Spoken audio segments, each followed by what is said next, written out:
ลักต่อกับเป็นลักเป็นแรงก็คือเบาเตียงหั่นล่ะแล้วก็ผู้ประกอบส่วนมาก็มีเบาค่ำแล้วก็มีพอตู้ค่ำก็คือว่าพอเท่าเบาเตียงหั่นนะโอ้ไม่เพิ่นให้มาเป็นซอยเรือมาก็ขอบคุณนำเพิ่นหลายเพิ่นเรื่องปราศจากโรคภัยไข้เจ็บรักษาให้เพิ่นดีกว่าคนละตอ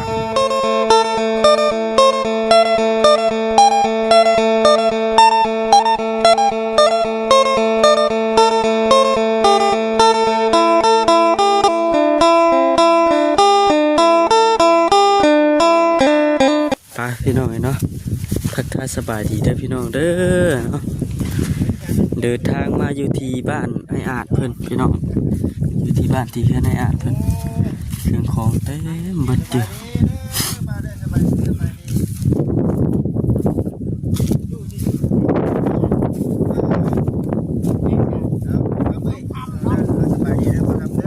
มาดี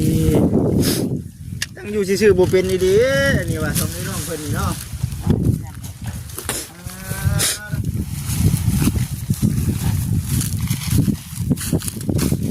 ง่ายเนาะเพิ่นมือบ่มานี่เพิ่นมือเนาะจนค่ำให้ได้บ่สบายบ่ปานใดแสดงว่ายังขึ้นเครื่องอยู่ได้นี่เนาะแสดงว่ายังบ่ทันไข้บ่ได้เนาะแสดงว่ายังบ่ไข้ปานใดตัวก็สู้เนาะไปจนค่ำมันก็เบิ่งๆเนาะไปทางบ้านฝนยางตะปูนักกี้กลับมาเซโนม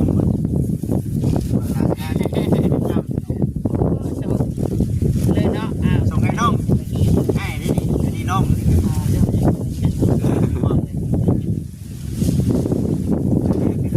เอาวันนี้กับผมมียังฝากต้อนอาหารแรง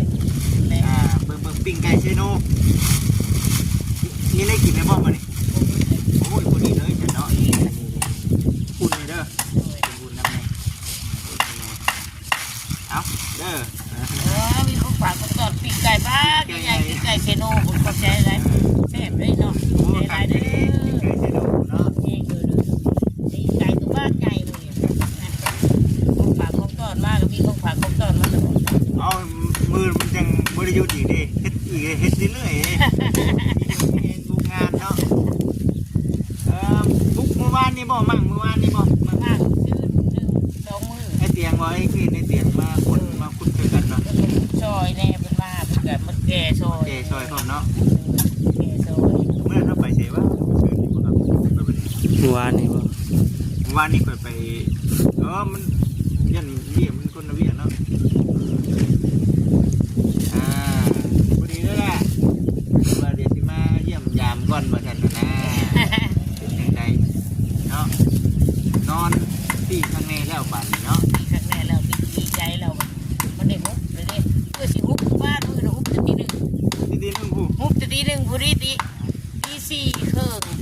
แล้วบาทหาบเลยบรรลุปุ๊บเป่าหาบรัดในหน้าเนาะหาบรัดในหน้าลูกปุ๊บเป่าพอดีตีสี่เครื่องพอดีแล้วบาทนี้ถามว่านี่เป็นอะไรเป็นมีอยู่2 บาทไม่ดีแล้วก็เลี้ยงแล้วก็บ่ยาวนี่เราอยู่ใกล้ยาวนี่เนาะไม่มาพบกันเลยพบกันประมาณกันเนาะสิไล่กันมาแกไม่ได้มาส่งเลย ไม่มีบ่แกอยู่ใช้นี่ไหมเอามาในบ้านเพิ่นแล้วก็มาซอยโดยเฉพาะมาบุกกันมาเนาะโอ้ใช้ก็ไม่ใช้ก็มาเขายากเปล่านั่นบะเบียงบ่กู้ไผ่ข้างในนี่เนาะมันเป็นไม่โอ้งามเลยพี่น้องเลยใหม่มันบ่ขออนุญาตน้ำติดเจนเนาะไม่เจนเลยเก่านะไม่เก่าแต่ว่าเป็นใหม่โอ้ยเนื้อมันเบิ่งเนื้อกระจักนะไม่เก่าหันไม่เก่าเพิ่นบ้างเงินจัดเดียวมันว่าเพิ่นเลยเอามาซอยโดยเฉพาะเพิ่นเลยดิมาเดียวโดยเฉพาะเลยขัดอยู่เนาะบ่ครับไม่เก่าแต่มันพบใหม่เนี่ยเป็นเก่าคนนี้แต่ว่ามันจะไม่ดีเนาะโอ้ยเนี่ยมันก็แม่นเบิดกบใหม่เบิดกบใหม่เบิดเสาก็แม่นบ่เสาก็แม่นกบมาเกี่ยว แผนว่าสิเฮ็ดจัง เฮ็ดเฮือนเด้ เพื่อนได้บ่ เฮือน เอา เลย เสานี่บ่ เสายังแป้นยังบ่ขาดแป้นขาดยังแต่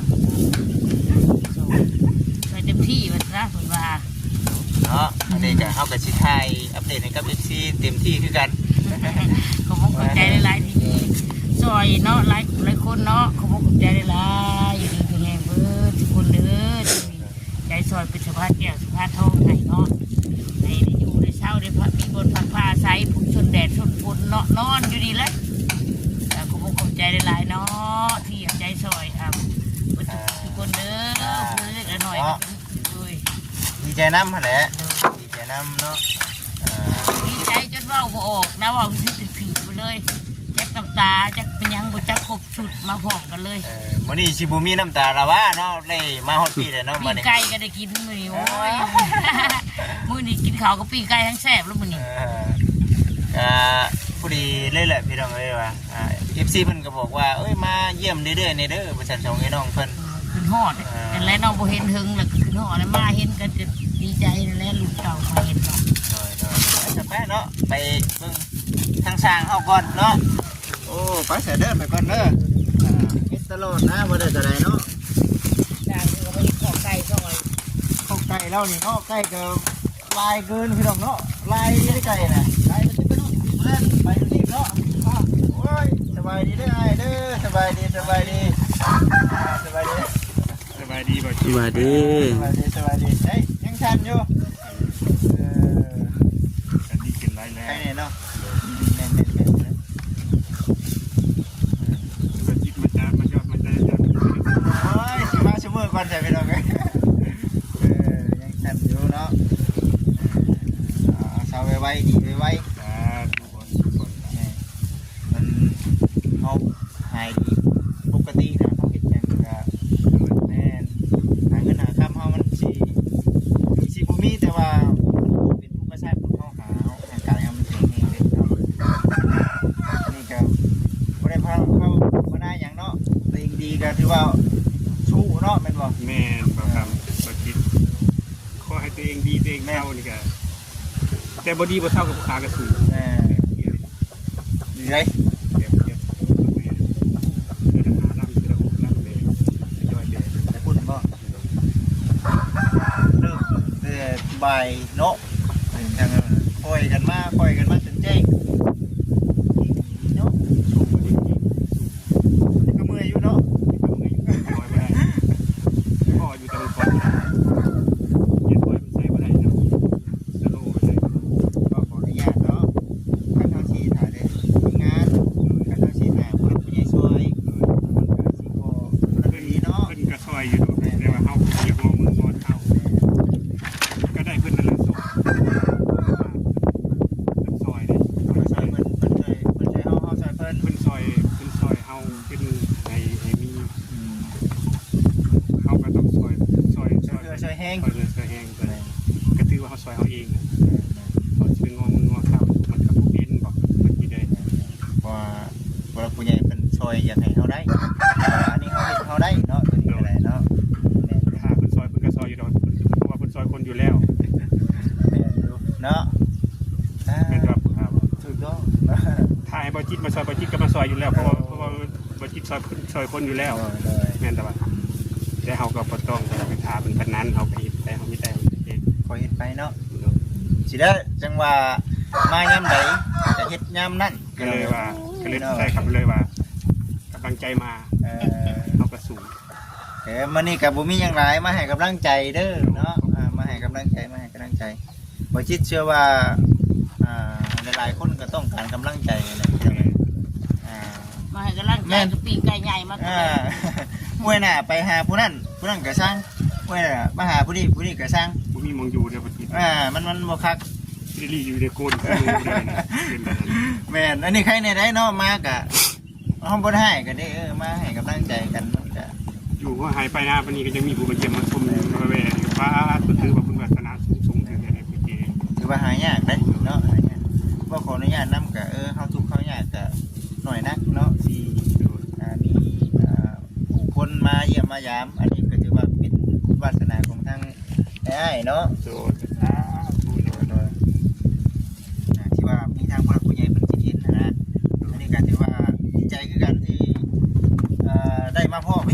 ล้ๆกันพี่เนี่ยเนาะเมื่อยแล้วเนาะเมื่อยแล้วนั่งคุมพี่เนาะคุยกันก่อนก็ได้คือว่าอัปเดตเดี๋ยวนี้เด้อพี่น้องเด้อเนาะตุ๊ลึกดีเนาะลึกดีนี่พี่น้องเนาะปุ้ย สบายดีเอฟซีสบายดีเอฟซีเบาคำเบาจิตเด้อผู้ใหญ่ทั้งเบาจิตทั้งเบาคำเด้อ เนาะ ขอสวัสดีขอสบายดีเด้อเพราะว่าอยู่ในประเทศ แม่นเอาคุยกันก่อน ทางดาวเฮาสวัสดีกันทุกท่านเด้อ ต่างพักผ่อนด้วยเนาะต่างพักผ่อนนั่งคุยกันก่อนบ่นว่าคือบ่ได้มันค่ำแล้วมันเฮ็ดเริ่มตั้งแต่จักโมงนี่พักเที่ยงนี่ผักขึ้นมา ไม่พักเลยเฮ็ดตลอดบ่ เห็ดไปใช่เลย เฮ็ดเรื่อยๆเนาะ เรื่อยนะ นี่อากาศมันก็ดีแน่แบบเห็น มันโหดพอเห็ดไปเรื่อยๆนะกระโปรงหมด เลย เรื่อยๆเนาะ เห็นมันก็บ่ได้เขาต้องเฮ็ด บัดนี้เนี่ย พิซซ่าเนี่ยเขาก็ต้องเฮ็ด อันน่ะสิเป็ดสิไก่เนาะว่าขออนุญาตนำคนมาจะพูดอีกเบิ่งแนวบ่ครับ เมียง บ่ได้ปะบ่ได้ทิ่มเด้ นี่ว่าสอบปูนชนยังได้นี่นะ เอามาเบิดนะบ่ได้บ่ให้มันเดือยหยัง แต่ว่าได้สปูนกล้วยได้สปูนกล้วยมาคือว่าจะเอากล้วยเลือกไทยมาแล้วก็ปีกมามันจะคิดได้จะปลูกแหละเบิ่งไป เป็นบ้านนาเด้นี่จะหน่อยนี่เนาะอยู่ให้อยู่นายามให้ยามนาเข้ามาบัดเดียวเบิ่งเขียวซุ่มอยู่เด้คือว่าเดี๋ยวไปเบิ่งคนเขาเจ้าดำให้ดำหน้าบัดว่าบ่จ้างบ่ได้เนาะเห็นอยู่ที่ขึ้นไปแบบนี้แหละ เงินแล้ว สิว่านี่นี่ บนแรกเพิ่นเชื่อเป็นลูกกาให้เด้อเพิ่นน้อยเป็นลูกกาให้เด้อว่าสั่นเพิ่นว่า เคยอยู่บ่เคยอยู่ เคยเป็นลูกกาตลอดกูปี พี่น้องเอ้ยเนาะคือว่าน้ำมื้อนี้น่ะดีใจนํเนาะดีใจนํที่หนึ่งคือผู้รักผู้ใหญ่เนาะเพิ่นช่วยสองมากก็คือทางทีมงานนี่แหละเอาใจช่วยก็คือทางต้นก็คือมีไอ้เสียงแล้วก็เฮ็ดเตียงแล้วก็ทีมงานได้เพิ่นแน่นั่นแหละมื้อนี้ก็บ่จิตเองก็คือว่าแน่แหละหล่นเทื่อทั้งทีก็ได้คืออยู่คืออย่างมากอยู่เพราะว่ามันบ่ได้ไกลเด้บางครั้งบางคราวแล้วคือว่าวางแผนงานตัวเองดิจังใดก็เดี๋ยวสิไปหาอาอาดก่อนเนาะแล้วจึงไปครอบครัวอื่นขึ้นไว้เรื่องที่นะ แต่มันก็บ่ไปตามแผนก็มีเนาะมันคิดเนาะ แม่ เพราะว่ามันก็มีคิดเร่งด่วนก่อนก็มี แม่ ก็เพราะว่ากันกับผู้ค้าก็ได้จะรอคอยหั่นละ พอกับโมมาบันเงาไปเลยเป็นหนึ่งเนาะ เอากันยังว่าผู้ค้าก็ได้จะรอคอยกันบ่มาก็รอคอยซองงานแรกซองอยู่ในปองนิดหน่อยนะ เนาะให้บอกให้จ่อยพี่น้องเอ้ยเนาะบอกเนี่ยFC อยากให้มาชั่วโมงไหนเนาะเอามีโอกาส ซองปองใหญ่ก็ที่ซองปองใหญ่มันก็บ่ได้เด้มันยันลงผักตามกันจริงเดือดซองปองนิดหน่อยเอา แต่พอได้มีโอกาสก็ขี่มาเรื่อยๆอยู่คือจะได้รถกลางค่ำกลางคืนได้สิเก็บคักปันยัง แซ่บคักปานยังม่วนพวกบ่ได้หมดพันหดยังเลยรักขนาด แต่ว่าคือทั้งในเรื่องขึ้นชั้นนั้นเป็นนี่ว่าขออนุญาตนำนะพี่น้องเนาะคือทั้งไงเราก็ว่าอยู่ว่ามือนั่นมือนี่นะ มื้ออื่นเพิ่นสิมาตั้งสิมาเครื่อง ข้างเท้าว่า แล้วแต่ว่าถ้าว่าคุมคุณยังแล้วเพิ่นสิขึ้นปูไปเลย ถูกเลยเอาตั้งเสาเลยเป็นว่า สร้างในบ้านนี่วะ อันเบาคำนี่ โอ้ ท เพิ่นก็มีน้ำใจมาซอยเรือเบาคำเลยบ่ได้เว้าค่าจ้างหยังตักทางเขาก็เจียงเพิ่นเว้าเนาะ ำ เพิ่นบอกมาว่าเบาคำมาซอย อ๋อ โอ้บอกทำ มีไม่มีหยังพอได้เบาคำก็ได้ขอบคุณเพิ่นเป็นรักต่อก็เป็นรักเป็นแรงก็คือเบาเตียงหั่นล่ะแล้วก็ผู้ประกอบส่วนมาก็มีเบาคำแล้วก็มีพอตู้คำก็คือว่าพอเฒ่าเบาเตียงหั่นนะ โอ้ ไม่เพิ่นให้มาเป็นซอยเรือมาก็ขอบคุณนำเพิ่นหลายเพิ่นเลยดูว่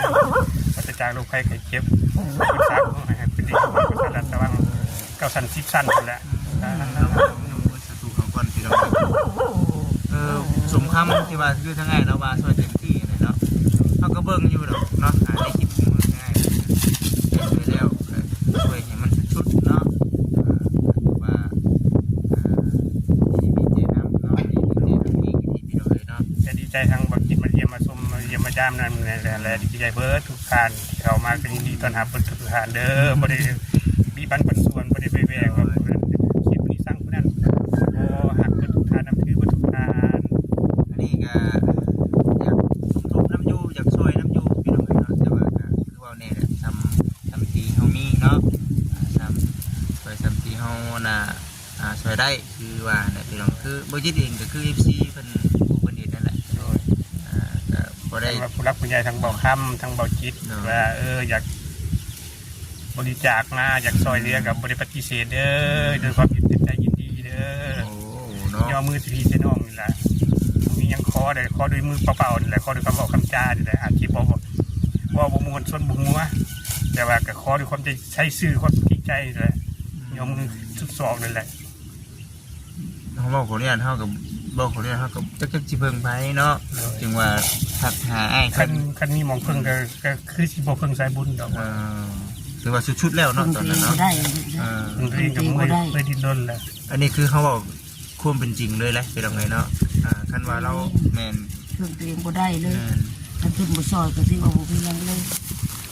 คันโบทักหาทางง่ายเป็นช่วงกับพี่ก็คือสิโบจัก มั รั น บ ก็ ใหญ่ มีมาแล้วล่ะเขา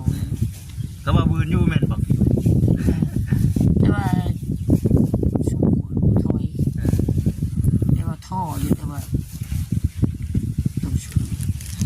บ่สูง ถือว่า ก็ยังบ่มีแต่ที่ว่าบ่มีบุญด้วยตัวเองก็ถือว่าเพิ่ม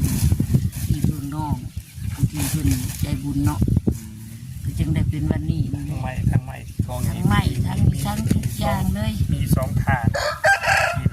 บริจาคมามีพ่อเฒ่าทางพ่อเฒ่าบ่เตียง โอ้ แล้วก็เบาค ทำแม่เนาะสม ำ ทบกัน ทบกันมาใหม่จากมีมาอย่างไงแล้วเพิ่นก็บอกอยู่แต่ผู้ขาคิวบ่ได้ เนาะ แต่ว่ามื้ออื่นน่ะเพิ่นว่าเพิ่นสิมาเขิงเฮือนมาตั้ง หรือว่าให้ทั้งป้าแล้วบ่เฮ็ดเองนี่เนาะตัวนี้กล้าสิเฮ็ดได้อยู่บ่ตัวนี้เนาะ ตัวนั่นแหละนะ อ่า บุคือหมูนะตัวนั้น ตัวนั้นมันจับใส่เนาะ แม่ ตัวนี้มันต้องมีเดียมมีลายเลยพี่น้องเอ้ยตัวนี้ได้เนาะ ตัวนั้นละงามกว่าเพราะว่ามันใหม่ลายแบบลายอยู่นะ จะบุญมา ชาวบุญตามกฎกันมาพี่น้องเอ้ยเนาะพี่บุญมาแล้วนั่งคุยกันโอ้ โอ้ยขอบคุณขอบใจเด้อบ่จิตบ่คำเด้อที่แม่ปลาขางมาหุมมาห่อเด้อ ได้มาหุบมาห่อนี่นะพี่น้อง มื้อนี้บ่ขาดสายเลยมื้อนี้นะ บ่ขาดสายเลยมื้อนี้เนาะ ขาดซ้ายจิบคำเลย โอ้ยน้ำใจจะมารุ่นลามมื้อนี้ขอให้เป็นอยู่ที่ตลอดไปเด้อบ่จิตบ่คำเด้อ บ่เมื่อยบ่ล่ะมาตลอด โอ้ยบ่คำเลยคันบอกว่าเมื่อยฮะมัน บ่เมื่อยดอกเนาะ ม่วนบ่ มีแต่ดีใจจนพ่อบ่ออกเลย บ่ได้หวังว่าจะได้ของฝากของต้อนได้บ่คำบ่จิต ตอนก็ด้วยมือ แต่ว่าอยากเห็นน่ะนะได้ เอา เห็น ปากมาเว้าสิได้ติ โดยบ่ได้หวังว่า YouTube เข้ามาแล้วได้ของฝากของต้อนบ่ได้หวังแบบนั้นผู้ค้านะบ่ได้หวังจะได้ของฝากของต้อนนำเพิ่นดอกเพิ่นมาเยี่ยมยามนี่ก็เป็นบุญกุศลแล้ว โดยเนาะนี่ก็ดีใจนำเด้อ แต่ว่าคันถามว่ามีก็ปฏิเสธบ่ว่าซั่นก็บ่ปฏิเสธ แล้วแต่ทางผู้ห แล้ ลั ว กผู้ แต่ ใหญ่เพิ่น แล้ว เนาะ แต่ผู้ใหญ่เพิ่นก็ย่อมือใส่หัวนี่แหละว่าถ้าดูน้ำคนบริจาคก็ขอให้เพิ่นเจริญรุ่งเรือง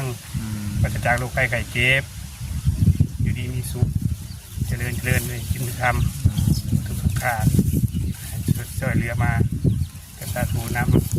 มีคนมาเยี่ยมหลายแห่งตื่นเต้นแห่งสั่นเนาะ โดย ชั้นนั้นมัน แห่งสั่นเนาะพี่น้องดีใจนะ ขั้น ดีใจ ขั้นผู้ค้าประสันผู้ค้าบอกว่าดีกว่านี้ได้ดีว่า เรื่องก็ค่อยๆไปแล้วผู้นั้นผู้นี้มามันก็ยังกิน เนาะสบายดีรอบค่ำเด้อพานางเอกหน่อยมานำบ่โอ้ยน้อยสบายดีน้ำมันนี่ มาดูมานำเนาะวันนี้เนาะวันเสาร์เด้เนาะนี่เนาะพูด วันเสาร์บ่มื้อนี้ ก็ลอยอยู่เนาะน้อยเอ้ย วันเสาร์ใช่บ่มื้อนี้ เป็นได้เนาะวันเสาร์เนาะวันเสาร์ได้ดูมือลงวันแล้วบ่ครับ ว่าเคยว่าวันพุธได้เลยเมื่อวันพุธคือวันอังคารเจ้าคือบ่ลงขายเครื่องมื้อนี้ กักนะไปลงขายของตลาดนัดนี่ครับคือว่า ว่ามือผ่านไปลงมือ วันเสาร์เนาะมื้อเนาะ นั่งนี่คือว่าพุ่มอยู่พี่น้องเนาะวันนี้มันแหลกวันนี้เนาะอันนั้นอย่างว่าไปซะเนาะเดี๋ยวเฮาอันน่ะเวิ้นเลาะเบิ่งทางนี้ก่อนเด้อเดี๋ยวคุยกับทางงานกับเพิ่นก่อนก็ได้ดีใจเลยพี่น้องเอ้ยมาอัปเดตนำกันนี่แหละเนาะมื้อนี้ก็ได้เดี๋ยวค่อยสิเลาะเบิ่งเพิ่นงามก่อนเด้อโอเคพี่น้องเอ้ยดังนั่งอยู่ห่มไปง่ายพ่อง่ายบอลเนาะผมกินชื่อว่าห่มอยู่เหมือนกันคุยกันไปกันมาแบบคือว่าเล่นเนี่ยไม่หลายชนิด ไก่ก็เฮ็ดอันคอกทันแล้วขึ้นไข่ใช่ได้เห็นบ่ เฉพาะจังว่าอันนั้นเนาะไม่น้อยๆก็มีแต่เด็กแต่ปูไม่เฮือนเพิ่นพี่น้องเอ้ยเนาะแม่น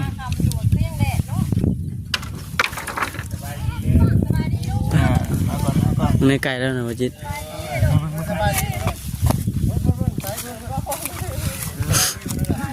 ยังมาทันแล้วดิเนาะ มันทันแล้วขึ้นอยู่แล้วอยู่ช่องโตบ่นะ ส่งตัวซ่อนกันบ่นี่เคยตีได้หนิโบได้จักโบได้บ่ครับเอ้ย นั่นเนาะ ไก่ก็ได้เดี๋ยวมาลองก่อนพี่น้องเอ้ยตัวนี้เปลี่ยนใหม่แล้วจากที่บ่จิขุดเนาะเปลี่ยนใหม่แล้วเอาใหญ่กว่าเก่าเอากว่าเดิมนี่ได้เครื่องของเพิ่นเนาะมึงนี่สัมภาระเนาะ คืนเส้นหนึงก็บ่ให้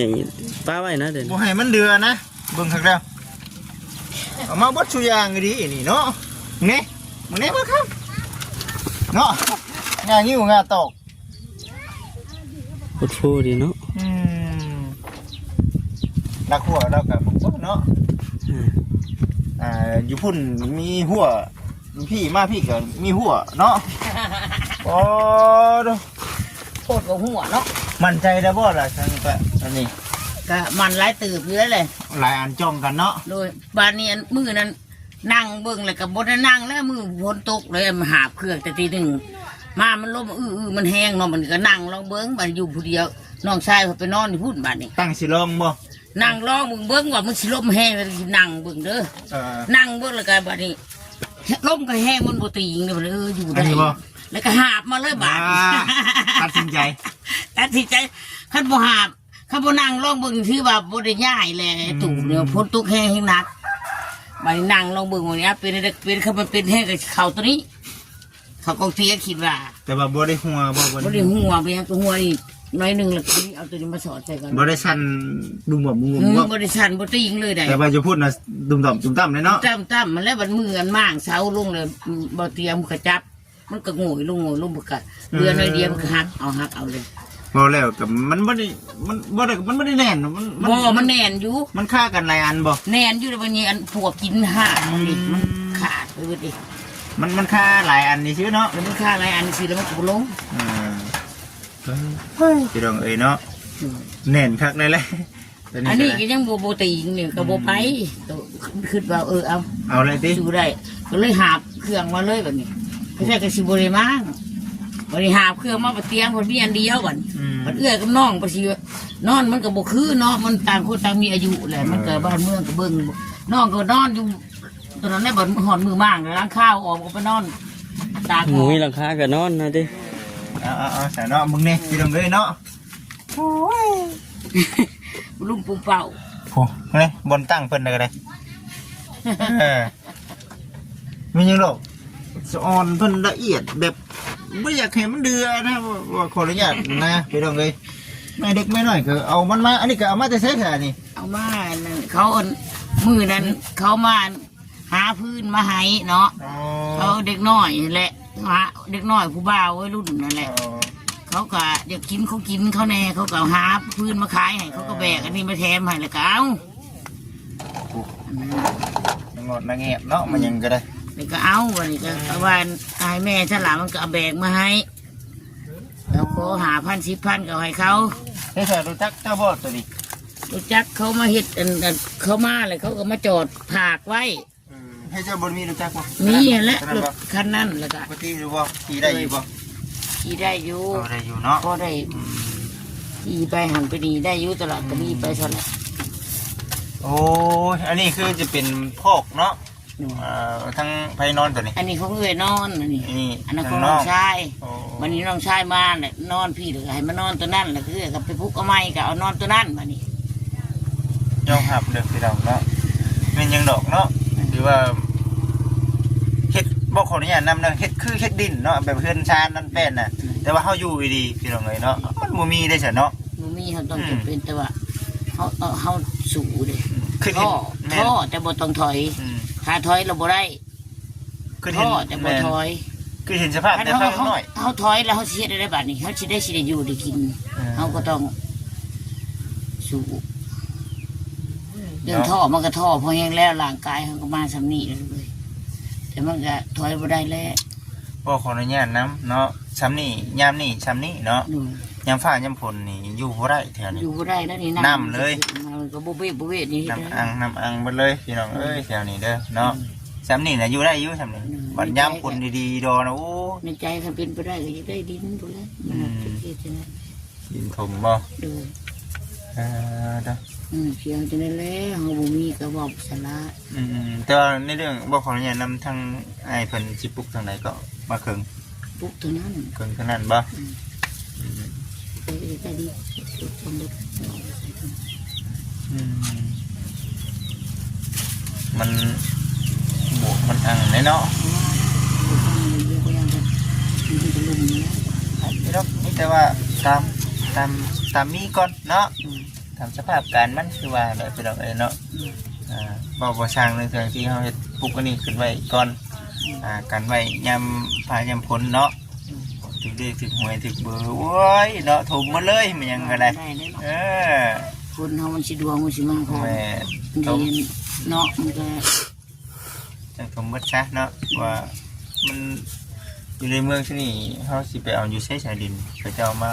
ขายเขาขายให้พวก มีอยู่ดอกเห็นกระจรติดต่อเขาก็จะได้ ติดต่อเนาะ ติดต่อจะได้ ดังเห็นก็ก็ ที่ว่าบุญ อยู่บ้านน่ะ3 เซน5เนาะถอกลงนึงก็เอารถไปเจ้าเองเนาะ3 เซน5พี่น้องดังนึงเนาะนี่บ่เกินไปฟังว่าขออนุญาตนำเด้อเบิ่งสิต้องไล่มันก่อน